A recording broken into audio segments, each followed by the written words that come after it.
कहानी की शुरुआत होती है स्वर्ग में, जहां सभी देवता जश्न मना रहे थे। तभी अचानक वहां एक देवता आया जो कभी पैरों में कुछ नहीं पहनता था। उसे देखकर बाकी देवताओं को बिल्कुल अच्छा नहीं लगा, क्योंकि उन्हें लग रहा था कि ये जश्न के माहौल को खराब कर देगा। लेकिन स्वर्ग की रानी ये सब बिल्कुल नहीं सोचती थी। उसने इस देवता का अच्छे से स्वागत किया और उसे ली नाम से पुकारा। आखिरकार सभी मेहमानों के आ जाने के बाद रानी ने सबको अपनी लिखी हुई एक कविता पढ़कर सुनाई। तभी अचानक वहां एक राक्षस ने हमला करके रंग में भंग डाल दिया। बाकी देवता भी तुरंत रानी की रक्षा करने के लिए आगे बढ़े, लेकिन जल्द ही उनकी शक्तियां राक्षसों के सामने फीकी पड़ गईं। असल में राक्षस रानी को दिखाने आया था कि उसमें सबसे ज्यादा ताकत है, इसीलिए उसका भी इस स्वर्ग में रहने का हक बनता है। पर अचानक ली ने उसके चेहरे पर अपने रिवु नाम के हथियार से वार कर दिया, जिससे वो राक्षस वहीं ढेर हो गया।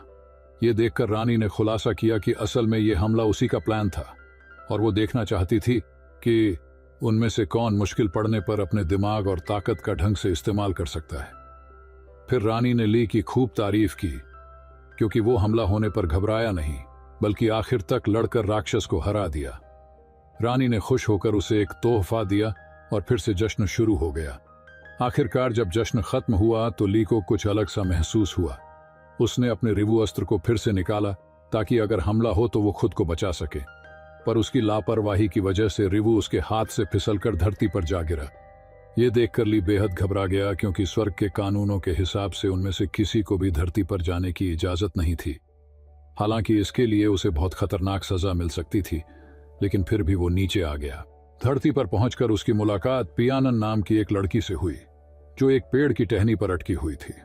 ली ने उसे नीचे उतरने में मदद की और फिर पियान ने ली का शुक्रिया अदा किया। इसके बाद ली ने बताया कि वो स्वर्ग से उतरा हुआ एक देवता है जिसका हथियार धरती पर गिर गया था। अब पियान ली को अपने गांव के सरदार के पास ले गई ताकि वो ली की मदद कर सकें। जब वो दोनों गांव पहुंचे तो अचानक कुछ राक्षसों ने गांव पर हमला कर दिया, क्योंकि वो उनका कीमती खजाना चुराना चाहते थे। ये खजाना असल में एक जादुई चीज थी। अब ली भी पीछे नहीं हटा और उसने सभी राक्षसों का जमकर सामना किया। आखिरकार उसने एक राक्षसी मकड़ी को उसी के जाल में फंसाकर हरा दिया। इसके बाद ली ने एक बेहद ताकतवर राक्षस को हराया, और जिसके शरीर की बदबू के सामने बड़े बड़े टिक नहीं पाते थे। आखिरकार गांव के सरदार और बाकी लोगों ने ली का जमकर स्वागत किया और उसके लिए खास एक पार्टी भी रखी।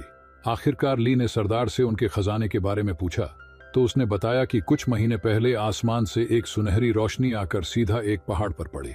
इसके बाद से ही गांव में शांति फैल गई और तभी से उन सब ने मिलकर इस खजाने की हिफाजत करने का फैसला किया। ये खजाना एक पहाड़ की चोटी पर मौजूद गुफा में था, जहां गांव वालों ने तरह तरह के जाल बिछाए थे ताकि राक्षस इस खजाने को चुरा न सके। ये सुनकर ली को यकीन हो गया कि ये उसके दिव्य हथियार रिवु की बात कर रहे हैं। उसने सरदार से कहा कि यह खजाना उसका हथियार है और वो उसे वापस लेने ही जमीन पर आया है। ये सुनकर अब हक्के बक्के रह गए, पर सरदार ने कहा कि भाई तुम्हारी चीज है तो तुम्हें मिल जाएगी।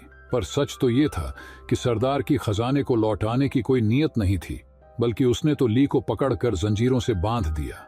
ली ने बचने की कोशिश की, मगर उसे खास तरह की शराब पिलाई गई थी, जिससे देवता और राक्षस सबकी शक्तियां कमजोर हो जाती है। इसके बाद गांव वालों ने मिलकर ली पर बिजली गिरने के लिए पूजा शुरू की, पर अचानक आसमान से आग गिरी, जिससे कई लोगों के घर जल गए।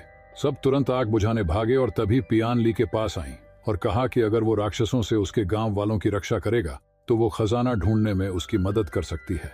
ली तुरंत मान गया और पियान ने उसकी जंजीरें खोल दी। इसके बाद वो दोनों उस पहाड़ी की ओर चले जहां खजाना छिपाया गया था। तभी कुछ गांव वाले उसके पीछे दौड़े, पर जब उन्होंने ली को पहाड़ के रास्ते पर देखा तो वो खुश हो गए, क्योंकि वहां के जाल से वो कभी जिंदा नहीं लौट सकता। उधर जब ली पहाड़ पर पहुंचा तो उसने अपनी शक्ति से अदृश्य जाल का पता लगाया, पर अचानक से उसका पैर दलदल में फंस गया और तब पियान ने उसकी जान बचाई। अब वो चलते चलते थक गए थे, इसीलिए एक नदी किनारे आराम करने लगे। पियान ने उससे पूछा कि वो जूते क्यों नहीं पहनता। तब ली ने बताया कि पिछले जन्म में वो एक इंसान था, पर उसके पैर काफी ज्यादा बड़े थे, जिस वजह से लोग उसके साथ बुरा बर्ताव करते। पर एक दिन चाओ नाम की एक छोटी लड़की उसके पास आई और उसकी दोस्त बन गई। एक दिन चाओ ली के साथ खेल रही थी कि अचानक से वो बहुत बीमार हो गई। तब उसके माँ बाप ने इस सब का इल्जाम ली पर लगाया और चाओ को उससे दूर कर दिया। कुछ दिन बाद ली चाओ के लिए खिलौना बना रहा था कि अचानक उसे महसूस हुआ कि गांव में भूकंप आने वाला है। वो तुरंत चाओ के घर गया और उसे उठाकर भागने लगा, पर अचानक उसे गांव वालों ने पकड़ लिया, क्योंकि उन्हें लग रहा था कि ली ने चाओ को अगवा किया है। उन सब ने मिलकर ली को इतना पीटा कि उसकी वहीं मौत हो गई। आखिरकार ली स्वर्ग पहुंचा, जहां स्वर्ग की रानी ली की अच्छाई देखकर बेहद खुश हुई। फिर उन्होंने ली के पैरों के साइज को आम इंसानों जितना करके उसे एक देवता बना दिया। पर देवता बनने के बाद भी ली ने जूते नहीं पहने, क्योंकि उसे नंगे पैर रहने की आदत हो चुकी थी। ली की कहानी सुनकर पियान ली के साथ आगे निकल पड़ी। आखिरकार वो उस गुफा तक पहुंच गए जहां कई जाल बिछाए गए थे। ली की शक्तियों की मदद से उन्होंने बड़ी आसानी से सभी जाल पार कर लिए और एक पुल तक आ पहुंचे जहां अंत में खजाना छिपा था। अब ली ने जैसे ही पुल पर पैर रखा तो अचानक उसके शरीर को जोरदार धक्का लगा। असल में इस पुल पर जादुई घंटियां बंधी हुई थी, जिसकी वजह से न देवता और न ही राक्षस इस पुल को पार कर सकते हैं। तब पियान ने आगे होकर पुल पर बंधी हुई सारी घंटियां निकाली ताकि ली आगे बढ़ सके। अचानक से उसका पैर फिसल गया, क्योंकि पुल बहुत खतरनाक था, और वो हिम्मत करके ऊपर आई। आखिरकार ली ने भी आसानी से पुल पार कर लिया और वो दोनों आगे बढ़ गए। जल्द ही ली और पियान को एक चीज मिली, जिसमें से एक सुनहरी रोशनी आ रही थी। तब ली को यकीन हो गया कि उसका हथियार रिवु ही है, और जब उसकी रोशनी हटी तो ली ने देखा कि ये रिवु नहीं बल्कि एक सुनहरा अंडा था। तभी अचानक कुछ राक्षस भी वहां आ गए, क्योंकि वो भी ली का ये हथियार चुराना चाहते थे। अब ये अंडा तो ली के किसी काम का नहीं था, इसीलिए उसने ये अंडा राक्षसों को दे दिया और वो सब भाग गए। ये देखकर पियान बहुत गुस्से में आ गई, क्योंकि उसके गांव का बेहद कीमती खजाना था। उसने इस खजाने को वापस लाकर गुफा में रखने के लिए ली की मदद मांगी, और ली ने उसकी एक न सुनी और वो पियान को राक्षसों से लड़ने के लिए वही अकेला छोड़ आया। अगले दिन ली जैसे ही गांव में पहुंचा तो गांव वालों ने उसे तुरंत पकड़ लिया। गांव का सरदार फिर से पूजा करके उस पर बिजली गिरना चाहता था।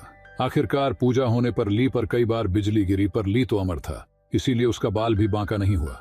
ये सब देखकर उन सबको यकीन हो गया कि ली सच में एक देवता है, और सभी उसके सामने झुक गए।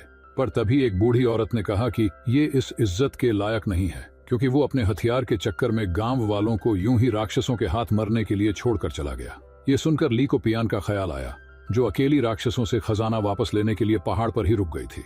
दूसरी ओर सभी राक्षस सुनहरे अंडे को देखकर काफी हैरान परेशान थे।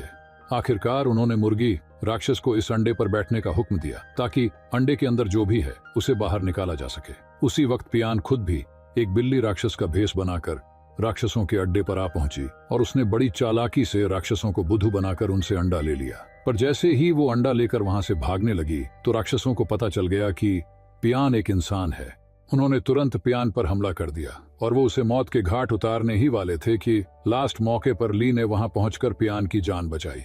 ली ने सभी राक्षसों की जमकर धुनाई की, और आखिरकार खजाना लेकर वो दोनों गांव लौट आए। उन्हें देखकर सभी गांव वाले बेहद खुश हुए, क्योंकि खजाना सुरक्षित था। इसके बाद उन्होंने इस अंडे को खोलने के लिए पूजा शुरू की, और जैसे ही अंडा टूटा तो अचानक उसमें से किंग न्याऊ नाम का एक राक्षस निकला। ये वही राक्षस था जिसे ली ने स्वर्ग की पार्टी में हराया था। न्याऊ ने बताया कि वो अकेला ऐसा राक्षस था जो स्वर्ग में रहता था, और बाकी के देवता उसे हमेशा परेशान करते थे।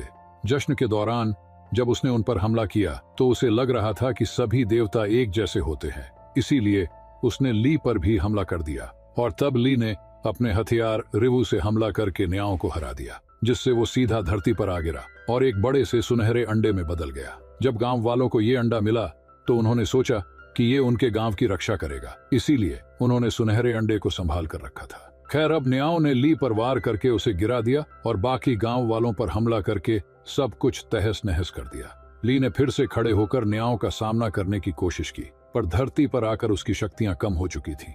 अब न्याऊ ली को जान से मारने ही वाला था कि अचानक पियान ने बीच में आकर वार अपने ऊपर ले लिया। ली को अंदाजा ही नहीं था कि पियान उसके लिए अपनी जान तक कुर्बान कर सकती है। जब पियान अपनी आखिरी सांसें गिन रही थी तो ली ने देखा कि उसके माथे पर रिवु का निशान बना था। तब ली को एहसास हुआ कि पियान उसके हथियार रिवु का ही रूप थी, जिसे वो कब से ढूंढ रहा था। असल में पिछले जन्म में ली के मरने के बाद चाऊ बड़ी हो गई थी, पर उसकी बीमारी जानलेवा थी और आखिरकार उसकी मौत हो गई।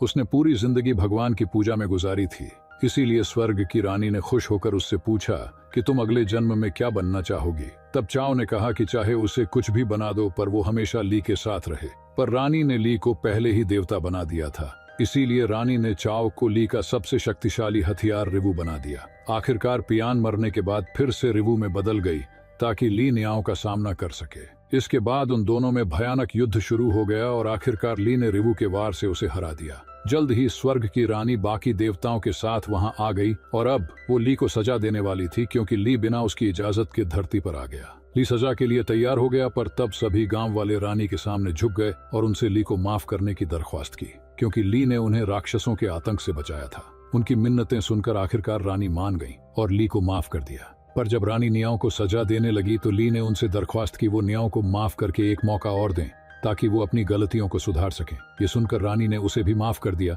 और नियाओं की सांस में सांस आई। आखिरकार ली ने कुछ समय और उसी गांव में रहने का फैसला किया ताकि कोई भी राक्षस उन पर हमला न कर सके। अगर वीडियो पसंद आए तो लाइक कर देना, चैनल को सब्सक्राइब कर देना। मिलते हैं अगली वीडियो में।